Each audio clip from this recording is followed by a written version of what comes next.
Hello friends, welcome to our YouTube channel learn with NH. आज के शानदार video के अंदर हम दोस्तों राजस्थान सरकार के द्वारा जो आपकी सूझबूझ जारी की गई है उसके अंतर्गत राजस्थान जीके से संबंधित आपके कुछ सवाल दिए गए हैं, इनकी हम चर्चा करने वाले हैं। पहली बार ऐसा हुआ है कि सूझबूझ के अंतर्गत आपके कुछ सवाल यहाँ पर दिए गए हैं, तो मुझे लगता है ये सवाल काफ़ी इंपॉर्टेंट है, आपके एग्जाम में बन सकते हैं। लगभग 24 क्वेश्चन यहाँ पर दिए गए हैं और इन 24 क्वेश्चन की हम यहाँ पर चर्चा करने वाले हैं।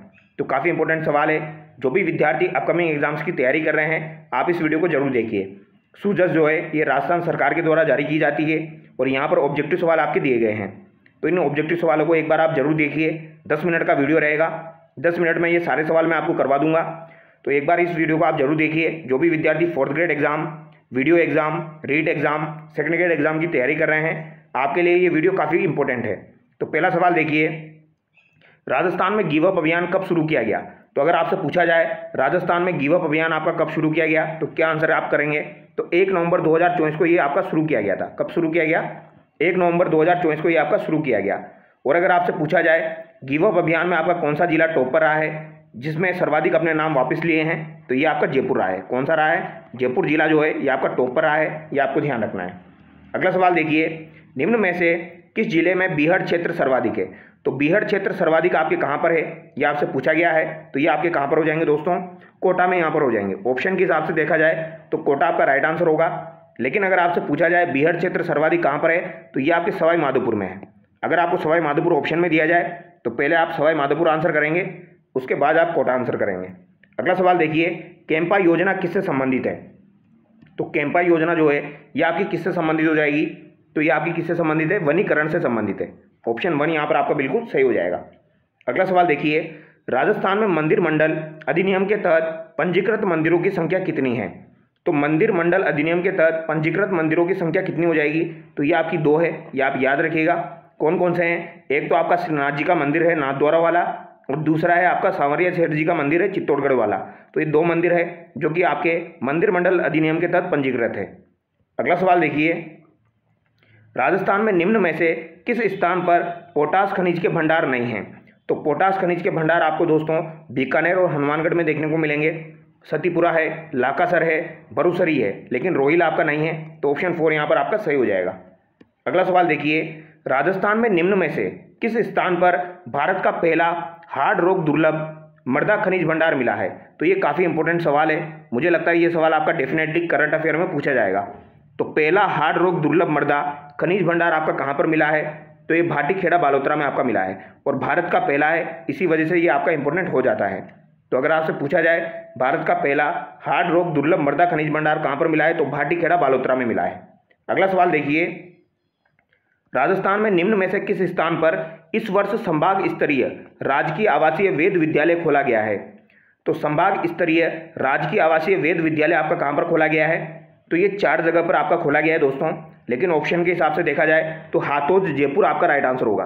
हाथोज जो है ये कहाँ पर है? आपका जयपुर में है, हाथोज यहाँ पर आपका राइट आंसर हो जाएगा।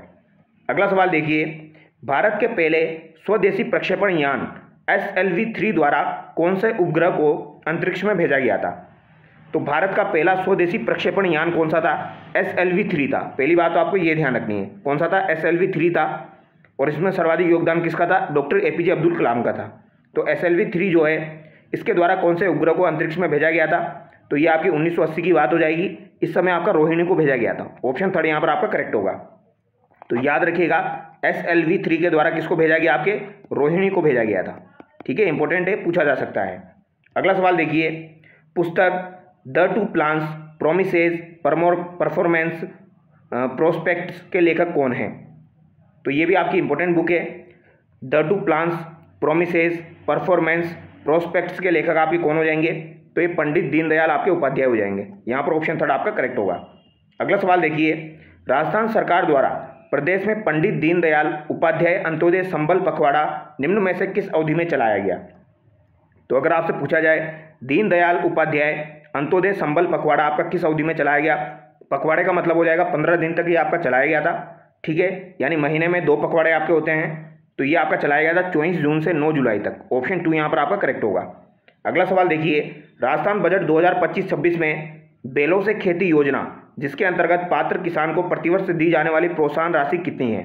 तो प्रतिवर्ष दी जाने वाली प्रोत्साहन राशि कितनी हो जाएगी आपकी, ये आपसे पूछा गया है। अगर आप बैलों से खेती करवाते हो तो आपको प्रतिवर्ष दी जाने वाली प्रोत्साहन राशि कितनी होगी, तो ये आपकी 30,000 होगी। ऑप्शन 3 यहाँ पर आपका करेक्ट होगा। इंपॉर्टेंट सवाल है, 30,000 आपको याद रखना है। अगला सवाल देखिए, भंड देवरा मंदिर किस जिले में आपका स्थित है। तो भंड देवरा मंदिर आपका किस जिले में स्थित है, ये आपका एक शिव मंदिर है, ये आपका बारां जिले में स्थित है। ऑप्शन 1 यहाँ पर आपका सही होगा। भंड देवरा मंदिर का निर्माण जो है ये पंचायतन शैली में हुआ है और इसका निर्माण किसके द्वारा कराया गया, तो मलय वर्मा के द्वारा इसका निर्माण कराया गया था, ये आप याद रखिएगा। अगला सवाल देखिए, राजस्थान सरकार द्वारा पंडित दीनदयाल उपाध्याय गरीबी मुक्त गांव योजना में प्रथम चरण में कितने गांवों का चयन किया गया। तो टोटल अगर पूछा जाए आपसे तो टोटल तो आपके 10,000 गांवों का चयन हुआ था, उसमें से 5,000 गांव जो है दोस्तों ये आपके प्रथम चरण में चयनित किए गए हैं। तो प्रथम चरण का पूछा गया है तो 5,000 यहाँ पर राइट आंसर होगा। टोटल पूछा जाए तो 10,000 आपका राइट आंसर होगा। अगला सवाल देखिए, पोहरों की हवेली किस जिले में स्थित है। तो अगर आपसे पूछा जाए पोहरों की हवेली आपकी किस जिले में स्थित है दोस्तों, तो ये कहाँ पर हो जाएगी आपकी, झुंझुनू, हनुमानगढ़, सीकर, चूरू। तो ये आपकी झुंझुनू में हो जाएगी, ये आपको ध्यान रखना है। तो पोहरों की हवेली आपकी कहाँ पर है, तो ये आपकी झुंझुनू में हो जाएगी। अगला सवाल देखिए, दर्शनीय पर्यटन स्थल चाचा कोटा राजस्थान के किस जिले में स्थित है। तो चाचा कोटा जो है दोस्तों ये आपका राजस्थान के किस जिले में स्थित है, ये आपसे पूछा गया है। इंपॉर्टेंट है, चाचा कोटा जो है ये बांसवाड़ा जिले में स्थित है। इंपॉर्टेंट है, ऑप्शन 1 यहाँ पर आपका सही हो जाएगा। ठीक है, तो चाचा कोटा अगर पूछा जाए आपसे तो क्या आंसर करोगे, बांसवाड़ा आंसर करना। ठीक है, एक सवाल मैं आप लोगों के लिए छोड़ता हूँ, आप लोग कमेंट करके बताना दोस्तों, जो आपका बेणेश्वर धाम है यानी बेणेश्वर मेला जो लगता है ये आपका कब लगता है, ये आपको बताना है। बेणेश्वर मेला आपका कब लगता है ये आप कमेंट करके बताएंगे। ठीक है, अगला सवाल देखिए, राजस्थान कितने आभा आईडी बनाकर देश में दूसरे स्थान पर है। तो आभा आईडी बनाने के मामले में राजस्थान जो है ये कौन से स्थान पर है, पहली बात तो आपको ये ध्यान रखनी है कौन से स्थान पर है, दूसरे स्थान पर है। तो राजस्थान आभा आईडी बनाने के मामले में दूसरे स्थान पर है। आभा आईडी जो है ये कितने अंकों की होती है, तो 14 अंकों की आपकी आभा आईडी होती है। ठीक है, तो राजस्थान ने कितनी आभा आईडी बनाई है, तो लगभग 6 करोड़ के आसपास। ठीक है, 6.23 करोड़, ये आपको ध्यान रखना है। ऑप्शन 3 यहाँ पर आपका सही होगा। अगला सवाल देखिए, राजस्थान में वर्ष 2023-24 में कितनी ग्राम पंचायतों को टीबी मुक्त घोषित किया गया। तो 2023-24 की अगर बात की जाए तो 586 ग्राम पंचायतें आपकी ऐसी है जिनको टीबी मुक्त घोषित किया गया है। और अगर आपसे 2024 की बात की जाए तो 2024 में कितनी हो जाएगी, तो 3355 आपकी हो जाएगी। ठीक है, ये तो आपकी 2023-24 की है और 2024 की पूछी जाए तो 3355 यानी 3,355 ग्राम पंचायतें आपकी ऐसी है जिनको 2024 में आपके टीबी मुक्त घोषित किया गया है। और 2023-24 का सवाल यहाँ पर पूछा गया है तो 586 यहाँ पर आपका राइट आंसर होगा। अगला सवाल देखिए, राजस्थान सरकार की एक जिला एक उत्पाद योजना में जिला व उत्पाद का कौन सा युग्म सही है। तो जिला और उत्पाद का कौन सा युग्म यहाँ पर आपका सही है। थेवा कला आभूषण चित्तौड़गढ़ दिया गया है, काशीदाकारी बाड़मेर है, चावल बारा है, लहसुन उत्पाद आपका भरतपुर है। तो देखिए चावल जो है ये तो आपका कहाँ का हो जाएगा, चावल आपका बूंदी का है। चावल कहाँ का हो जाएगा भैया, बूंदी का है। बारा का क्या हो जाएगा आपका, लहसुन हो जाएगा। बारा का लहसुन हो जाएगा। भरतपुर का आपका सरसों हो जाएगा। बाड़मेर का काशीदाकारी बिल्कुल यहाँ पर सही दिया गया है। ऑप्शन 2 यहाँ पर आपका सही हो जाएगा क्योंकि यहाँ पर सही पूछा गया है। ठीक है, थेवा कला आपका कहाँ पर है, ये प्रतापगढ़ का हो जाएगा। अगला सवाल देखिए, निम्न में से राजस्थान के किस क्रिकेट खिलाड़ी ने अंतर्राष्ट्रीय टेस्ट क्रिकेट मैच नहीं खेला है। तो किसने अंतर्राष्ट्रीय टेस्ट क्रिकेट मैच नहीं खेला है। हनुमंत सिंह ने भी खेला है, गगन खोड़ा ने खेला है, पंकज सिंह ने खेला है, पी कृष्ण कुमार ने यहाँ पर नहीं खेला है। अगला सवाल देखिए, राजस्थान में पंजीकृत गौशालाओं को बड़े व छोटे गोवंश पर प्रति पशु प्रतिदिन क्रमशः कितना अनुदान राज्य सरकार द्वारा दिया जाता है। तो प्रतिदिन कितना अनुदान जो है ये राज्य सरकार के द्वारा दिया जाता है वर्तमान के हिसाब से यहाँ पर पूछा गया है। तो वर्तमान में देखा जाए तो अभी आपके 50 रुपये और 25 रुपये दिए जाते हैं। यहाँ पर आपका राइट आंसर ऑप्शन 1 हो जाएगा। ठीक है, 50-25 आपको याद रखना है। 50 आपके बड़े पशु पर और 25 आपके छोटे पशु पर। पहले ये 44 और 20 था, अभी कितना हो गया, 50 और 25 हो गया। 15% की वृद्धि इसमें हुई है। ठीक है, ये आपको ध्यान रखना है। अगला सवाल देखिए, निम्न में से लेखक रचना का कौन सा सुमेलित युग्म नहीं है। तो इस सवाल को मैं आपके लिए छोड़ता हूं, इसका आंसर आप कमेंट करके बताना। ठीक है, एक सवाल आप सब लोगों के लिए। अगला सवाल देखिए, राजस्थान के संस्कृत विद्वानों वो उनकी रचना का कौन सा युग्म सुमेलित नहीं है। तो राजस्थान के संस्कृत के जो विद्वान हैं और उनकी रचना का कौन सा युग्म यहाँ पर आपका सही सुमेलित नहीं है।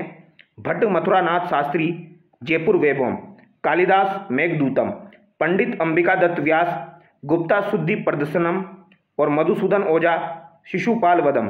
तो शिशुपाल वधम जो है ये किसके द्वारा लिखी गई है? ये कवि माघ के द्वारा लिखी गई है, तो ये आपका गलत हो जाएगा।